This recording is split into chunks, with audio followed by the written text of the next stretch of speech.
aja, sasa aja, asal lu tuh bener-bener ngasih tauin orang bahwa lu tuh ini. Takutnya orang tuh bakal kira lu tuh oportunis. Oh, lu tuh emang di sini, abis itu lu kesini, abis itu lu kesini, asal lagi hot aja, ya kan? Nah, jadi lu define nih, misal di channel banner lu ngomong.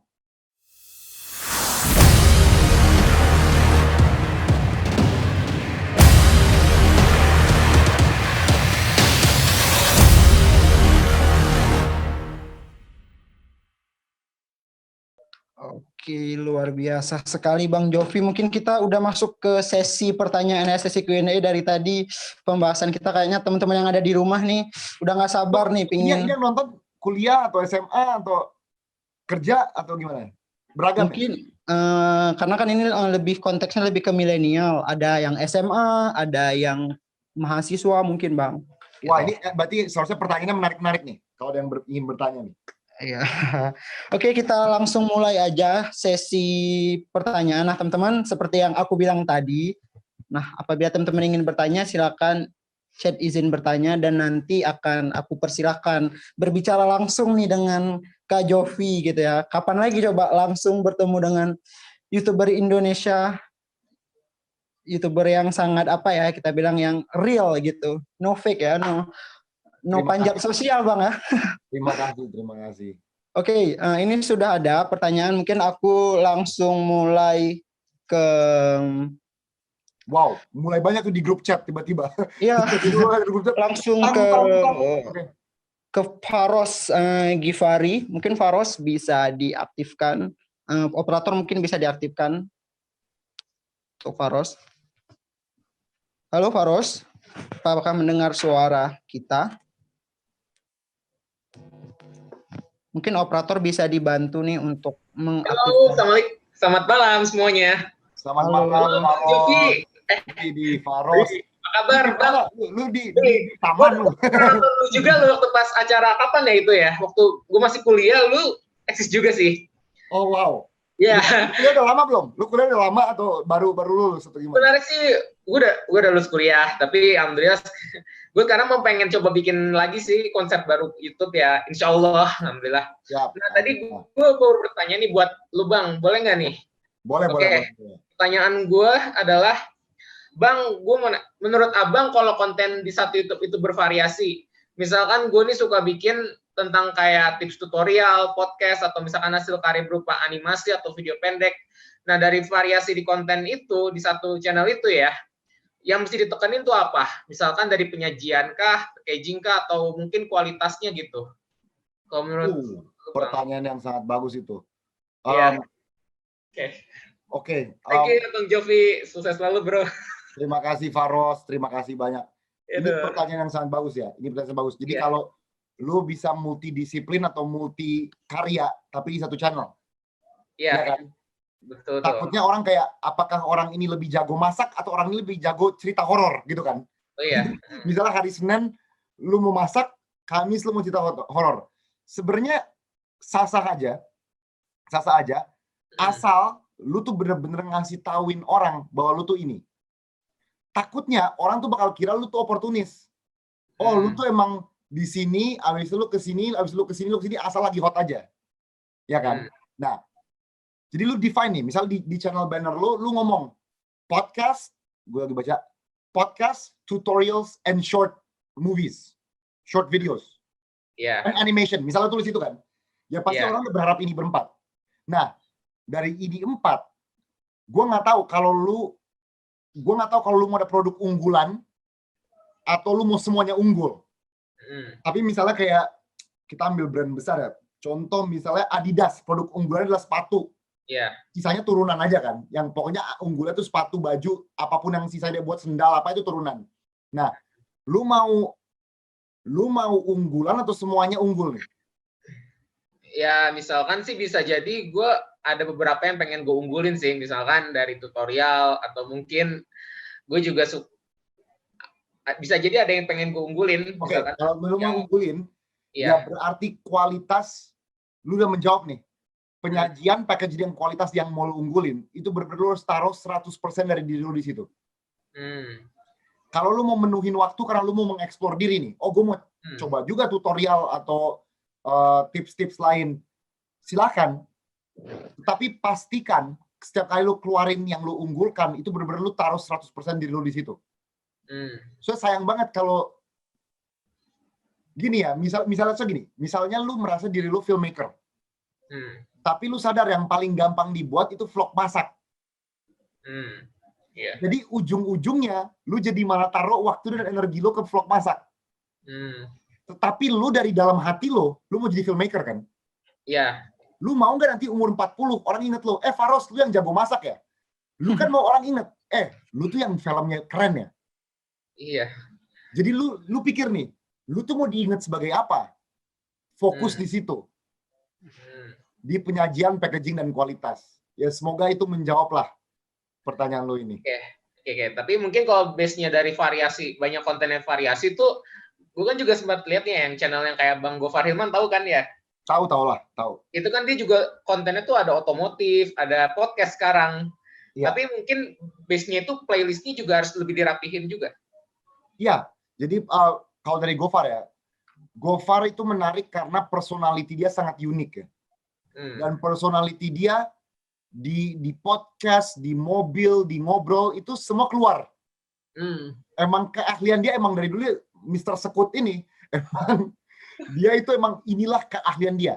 Jadi walaupun dia di mobil, dia podcast, emang dia hobi mobil. Dari dulu gue kenal dia. Kita udah main film bareng di 2015. Dari dulu gue kenal dia emang suka mobil-mobil kuno yang dimodif. Dan kebetulan dia jadiin itu jadi konten sekarang kan. Dan dia emang dari dulu radio host. Dia dari dulu radio host. Jadi emang ini personality dia. Jadi emang kalau kita bisa sebut, ini kedua produk unggulan dia.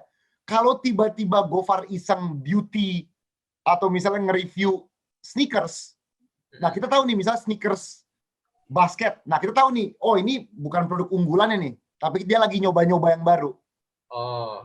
Nah, jadi intinya kalau dari pertanyaan tadi, personality lu tuh harus tetap sama kalau lu mau dikenal untuk personality lu ya. So gini, lu lebih inget tentang mobil atau tentang podcast atau tentang Gofarnya? Gue yang paling inget sih Gofarnya ya kan? dari ya bisa Gofar Hilmannya, Gofar sama kali karyanya juga gitu. Nah, tetapi kan entrance lu masuk karya tuh dari Gofarnya kan? Iya. Nah itu dia, emang karena dia udah sekuat itu bangun personality dia dari dulu. Iya. Jadi ya semoga itu menjawab, tapi ya pastikan personality lu keluar di semua, tapi kualitasnya please yang lu banggakan taruh 100% di situ. Oke, personality dikeluarkan, terus personality dikeluarkan dan tingkatkan kualitas dari konten yang jadi unggulan kita gitu ya. Iya, gini aja deh men. Kalau besok nggak ada gitu, lu ibarat besok kiamat. Iya. Karya lu tuh lu tuangkan terbaik dari lu deh, gitu aja. Iya. Give it your all. Ya. Halo Diajeng, bisa langsung bertanya ke Kak Jovinya. Makasih Kak Danilo atas kesempatannya. Bang, mau nanya nih, menurut lo gimana sih tanggapan Bang Jovit terkait konten kreator yang sebenarnya dia tuh nggak nge-create konten tapi lebih meniru konten orang lain? Dan apa tersendiri bagi seorang konten kreator? Makasih Bang. Kok mukanya nggak kelihatan ya? Tadi yang nanya sorry namanya siapa? Ajeng. Sorry tadi putus-putus. Ajeng apa? Ajeng Bang. Oh Ajeng. Ajeng emang kamera dimatiin ya? Aduh Ajeng. Ini on cam sih Bang, nggak kelihatan ya? Di gua nggak kelihatan ya? Oh yaudah nggak apa-apa deh. Jadi pertanyaan tadi adalah gimana orang yang copy konten ya, Jeng ya? Iya. Oh ini kelihatan nih, halo Ajeng, halo. Iya, halo Bang. Akhirnya kelihatan. Ya oke. Bagaimana dengan orang yang copy konten? Lu ada contoh nggak? So gini, jelas-jelas jawaban gua nggak suka. Tapi lu ada contoh lebih lanjut nggak? Copy konten atau gimana gitu? Banyak banget sih sekarang kayak ngeliat tuh di YouTube misalnya ada satu orang buat konten prank atau challenge apa dan langsung banyak konten kreator yang ngelakuin itu juga. Menurut lo itu gimana Bang? Oh, orang-orang mengikuti tren. Yeah. Oke. Nggak masalah. Sebenarnya nggak masalah. Misalnya orang Sekarang lagi odading mangoleh gitu kan. Terus tiba-tiba semua orang bikin konten tentang odading mangoleh. Ya, nggak masalah.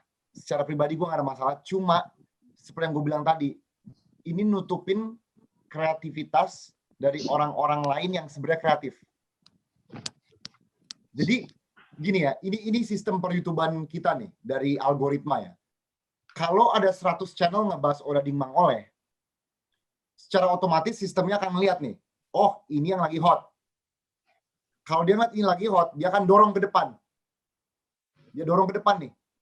Kita sebagai pelanggan, kita pelanggan yang lugu nggak tahu apa-apaan. Tedet lagi jalan, tiba-tiba, oh ada odading mangoleh nih. Dia akan nutup semua yang di belakang loh. Sedangkan di belakang ini ada beragam. Nah, jadi kalau lu sebagai kreator yang suka ngopi hal yang hits, lu nggak salah. Sah-sah aja orang mau ngapain aja boleh kok. Cuma lu turut membantu sistem ini gitu. Sistem ini untuk menutupi karya-karya lain yang keren. Karena gini, ini contoh gini. Lu sehari nonton YouTube berapa jam? Sebut aja misalnya sejam 2 jam. Kalau lu nonton YouTube dari apa yang dikasih nih, sejam waktu lo itu lu buang dengan hal yang ditunjukin. Sedangkan kalau lu gunakan sejam itu untuk lu nyari konten, kan lu bisa nyari hal yang lebih besar. Lebih banyak. Cuma karena sejam itu lu tiba-tiba ngeliat apa yang trending nih, apa yang lagi dibahas orang nih. Padahal itu bukan yang lu suka, bukan apa yang lu mau. Ya jatuh lu buang waktu. Iya kan? Contoh terhebatnya kayak ini ikan dipaksa untuk lari. Ikan tuh harusnya berenang gitu. Jadi lu nggak mengembangkan bakat diri lu sendiri. Lu cuma ngikutin apa yang pasar mau. Sedangkan belum tentu apa yang pasar mau tuh bakat lu sendiri loh. Ya itu dia. Jadi bagi gue sebenarnya nggak ada masalah. Cuma lu tuh bener-bener membantu sistem ini untuk menutupi karya-karya asli di belakang itu gitu. Halo? Ajeng? Ajengnya udah mute. Tapi semoga dia udah paham. Oke, luar biasa sekali ya Bang Jovi, penanya-penanya kita yang memang mungkin udah siap nih untuk memulai dunia per-YouTubannya. Iya. Oke, Bang Jovi, mungkin penanya tadi adalah penanya terakhir. Kita sebenarnya ingin banyak ngobrol, cuman karena waktu yang membatasi kita, mungkin kita next time Bang Jovi bisa kolaborasi lagi nih dengan Indonesia Millennial Connect. Siap, pastilah, pasti guys. Seru nih, seru. Ya, oke. Aku mau nyimpulin sedikit terkait apa yang Bang Jovi sampaikan, bahwasanya dalam memulai dunia per-YouTuban kita harus nekat dan memiliki effort yang lebih gitu, karena banyak sekali konten kreator yang di luar sana itu bahkan effortnya lebih tinggi dari kita. Nah, mungkin kita harus lebih maksimal dari YouTuber itu. Dan yang pastinya juga memulai YouTuber itu harus dari hati yang terdalam. Nah, guna ini jadi pada saat kita upload konten dan itu bakalan nyampe gitu ke si audiensnya, bisa melihat oh ini real, apa yang sebenarnya beda dengan yang fake. Dan juga harus yang paling penting memulai YouTube dengan packaging yang menarik, itu yang paling utama. Oke Bang, sebelum kita akhiri, aku pengen ngajak Bang Jovi untuk sama-sama ngajak teman-teman milenial untuk bisa sama-sama berdonasi melalui Indonesia Millennial Connect, karena donasi tersebut akan kita berikan kepada teman-teman yang dalam hal ini mereka yang tidak beruntung untuk mengenyam pendidikan di masa pandemi ini. Dan nanti silakan Bang Jovi lanjutkan dengan sesi closing statement dari Bang Jovi. Silakan Bang Jovi. Oke, teman-teman yang sudah ikut di sini, pertama terima kasih ya udah mendengar celotehan yang panjang ini dari saya, dari wejangan hidup saya di dunia YouTube. Terima kasih. Kalau kalian semua ada duit lebih, apa salahnya kalian sumbangkan untuk pendidikan orang yang tidak mampu? Jadi Danilo, Mas Moderator kalau bisa kasih link atau apa pasti mereka tahu lah ya. Kalau mau nyumbang di mana. Benar Bang. Silakan menyumbang. Dan ini tadi ada satu kata sih yang lumayan menarik bagi gue untuk gue menutupi ini. Ini adalah grup milenial ya, milenial muda ya. Jadi kayak 20-an. Selama ini kalian mungkin banyak mengeluh. aduh kenapa negara kita seperti ini, negara kita nggak ada perubahan, semua kayak gini aja.